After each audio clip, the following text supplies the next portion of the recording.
So today I'm talking about 9 tiny habits or changes you can make to start regulating your emotions. Toxic energy is everywhere. And if you're not careful, start to normalize feeling tired, snappy, anxious all the time, starting maybe to play small or dimming your light. But what if the problem isn't you? It's what you are absorbing, and it messes you with your emotions in ways you do not realize. I'm going to show you exactly how to spot it, how to block it, and how to protect your own energy like your career and your life depends on it, because it kind of does. Hey friends, welcome back to this channel. If you're new here, I'm Camilla, and I help women protect their energy, master their inner world, step into the power and become the best selves. So if that's something you want to do, you should subscribe and stick around. The first habit I want to share with you is probably my favorite because it changed everything. Oh gosh, this is like so deep. And it starts with one powerful truth. You are responsible for your own emotions. And when you own them, you gain the power to change them. This doesn't mean that you're going to suppress them. It doesn't mean that you're going to stuff your emotions and how you feel. It means that you become the driver and not the passenger in your life. And here's a simple practice. When a strong emotion hits, pause and mentally say, I am not my feeling and I'm not my thought.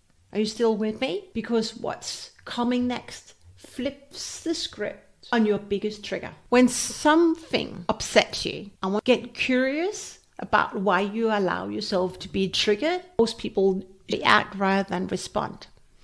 Your triggers show you what you are ready to let go of, what no longer serves where you want to go next. We all carry emotional baggage, old stories, old wounds, old experiences. Right? Start investigating, why am I allowing myself to be triggered? That's when the trigger stops owning you. Your trigger becomes your teacher. The next habit will change how you see discomfort. This is deep and I'm smiling because I love it, but it's also a realization of my own journey and transformation.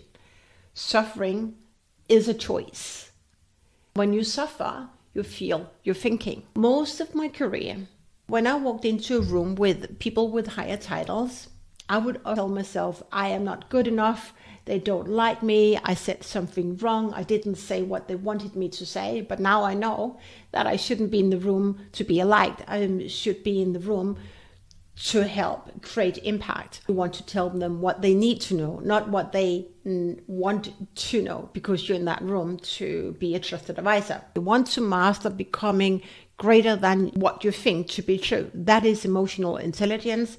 Be so intelligent to master your emotions. I oftentimes hear clients say, I don't want to say something that upset other people. I don't want to hurt them. So suddenly my clients, and probably you as well, starting to carry other people's emotions and being responsible for how they react. You are not responsible for how other people react. Obviously, we want to show up with authenticity, with love, with respect, with integrity. It's not about hurting other people. So whenever you experience a trigger, be curious about what story you're telling yourself. The next tiny habit that changed everything for me is, I'm smiling here because it's very deep, but also I think a bit funny.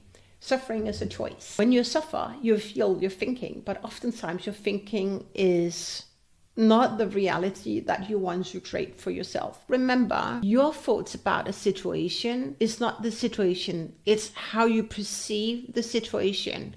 And your brain is trying to protect you. Oftentimes we will come from fear and self-doubt and lack because we want to be part of the tribe. So we are overthinking and feeling shame and guilt. Did I say something wrong? Did I upset you? If you come from integrity, if you come from authenticity to set other people up for success, and you come from love, then if people feel their own triggers, it is not you to carry. Next shift, it's about reclaiming your voice. When you speak power to truth and you speak with authenticity and not being emotionally charged, someone will still question you. I want you to remember, if you show up and set other people up for success, if people show up emotionally charged to what you say, let them say and believe what they believe to be true, but it has nothing to do with you. It's all to do with them. Tiny habit number 5 is words carry energy. Every word that you pick carries an energy.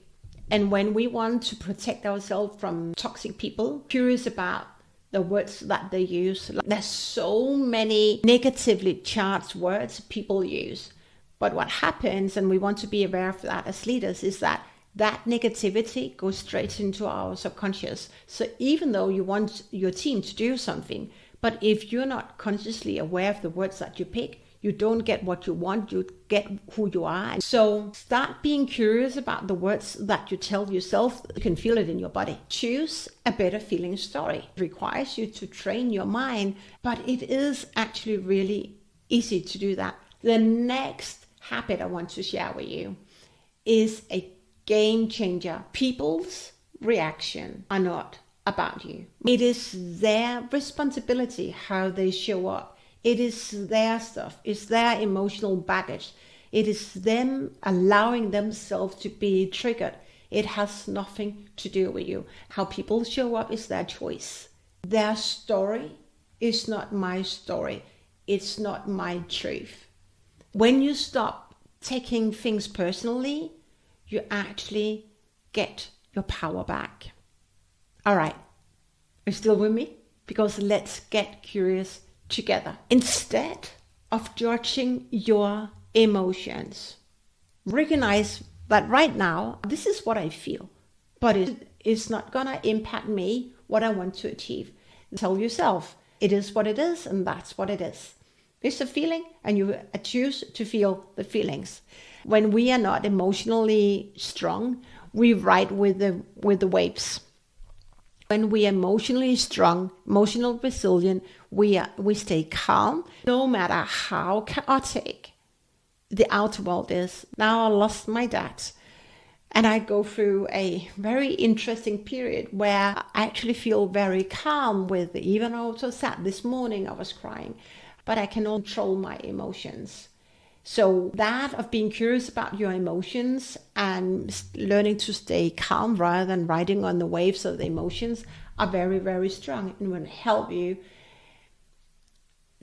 scale your business, your career, and your life, and you will enjoy more of life. You will expand your life experience and total reset. What happens is that you begin to choose how to move through your emotion, and that is power. The next habit, it's about drawing the line with love. What I've experienced to be true is that as women, as leaders, we oftentimes have not learned to set healthy boundaries. But I want you to know that you get to decide what is okay for you and what is not okay for you. What do I mean by that? I mean to really be curious about your values. What do you tolerate? What do you not really tolerate? What do you not tolerate? I remember when I got what you tolerate and what you not tolerate is something that I've struggled with for most of my life, to set healthy boundaries. But not having healthy boundaries just means that you let other people dictate what you should do. But that is not how but you're an adult, and it's your opportunity, it's your choice, it's your, what do you want to say? So the next habit I want to talk about is that of drawing the line with love. What I've experienced to be true is that most leaders do not have healthy boundaries for themselves. They do not know their values. They tolerate way too much. And this has been something that I have struggled with. This is one of my biggest growth areas. Hey Petra. Hey. So the next habit I want to talk about is that of drawing the line with love. It's something that I've struggled with a lot, and that is of setting healthy boundaries. What I see in my practice and what I'm still experimenting with is that of setting healthy boundaries for yourself. What are your values? What is okay for you and what is not okay for you? It's not mean when you say no to something because it's against your values and you don't tolerate that. It's actually self-respect. Every time you say no with love, you're protecting yourself and you're saying yes to your energy and you're training the world how to treat you. This is something I had to sit with and tolerated way too much, and it impacted my mental health, my physical health, and my love for life. That of setting healthy boundaries for yourself is the best thing you can ever do. Yes, your world will react because suddenly you start to say no. But when you start to say no with love, then that's the best way you can show up for yourself. How other people react, that's what we talk about in this video. It's their responsibility. It is not your responsibility. It is not you to carry. Are you ready for the final habit? All right. This is the one that will keep your energy clear no matter what. Whenever negativity comes your way, let it bounce off. Not everything deserves your energy. Not everything. That side comment, someone who wants to control what you want to do next, that email that was a bit bossy, let it bounce off. He, she does not deserve your energy, because in that way, not only do you protect your energy, you protect your brand, you protect your power, and I just can tell you for sure that you will stay happy. Give it no meaning. Let it bounce off. The moment you start to judge, they have already won. So let it bounce off and let them carry their energy. See them where they are right now. Hold the space for them and say, all right, this is your energy. This is for you to carry. It's not mine. All right. That is the way to protect your energy. That is the way to protect yourself. Because the more you protect your energy, the more you stay intentional with how you want to show up as the woman you love and admire each and every day. That's it. Toxic energy is real. Learning to manage it will keep you centered, free, and more trustworthy. You do not have to carry what doesn't serve where you want to go next. And you definitely do not have to stay stuck. If this video helped, drop a comment below and let me know what tiny habits spoke most to you. And don't forget to watch my next video. Thanks for being here. I love you. See you in the next one. Bye for now.